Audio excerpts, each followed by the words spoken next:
যুদ্ধের শুরুতেই ইউক্রেনের প্রধান লক্ষ্য ছিল নিজেদের শহর ও সীমান্ত রক্ষা করা, কিন্তু এখন যুদ্ধের ধরন বদলেছে।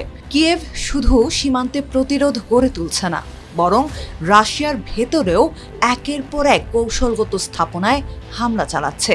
সর্বশেষ সেই তালিকায় যোগ হলো রাশিয়ার দ্বিতীয় বৃহত্তম শহর সেন্ট পিটার্সবার্গ। শহরটির অন্যতম প্রধান তেল টার্মিনালে রাতভর ভয়াবহ ড্রোন হামলা চালিয়েছে ইউক্রেন।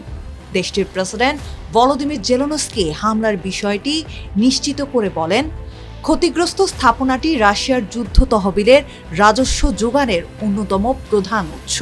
বছরের প্রায় 12.5 মিলিয়ন টন পেট্রোলিয়াম পণ্য উৎপাদনের সক্ষমতা রয়েছে এই স্থাপনাটির।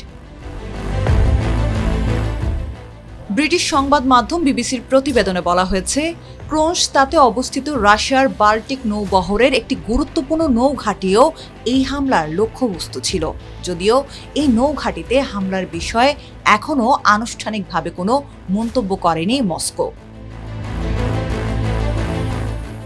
তবে সেন্ট পিটার্সবার্গের গভর্নর আলেকজান্ডার বেগলভ শহরে একটি ব্যাপক ড্রোন হামলার কথা স্বীকার করেছেন এবং তেল টার্মিনালে আঘাতের বিষয়টি নিশ্চিত করেছেন। তবে এই ঘটনায় কোনো হতাহতের খবর পাওয়া যায়নি।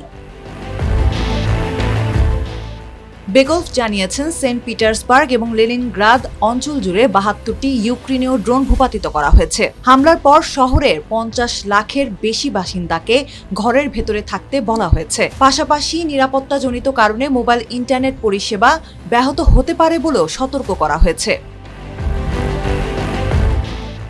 সাম্প্রতিক সময়ে ইউক্রেন রাশিয়ার জ্বালানি অবকাঠামো লক্ষ্য করে দূরপাল্লার ড্রোন হামলা জোরদার করেছে, ফলে রাশিয়ায় তৈরি হয়েছে ব্যাপক জ্বালানি সংকট। কিয়েভের দাবি, এই হামলার কারণে রাশিয়ার তেল শোধনাগার ক্ষমতার প্রায় 43% অচল হয়ে পড়েছে।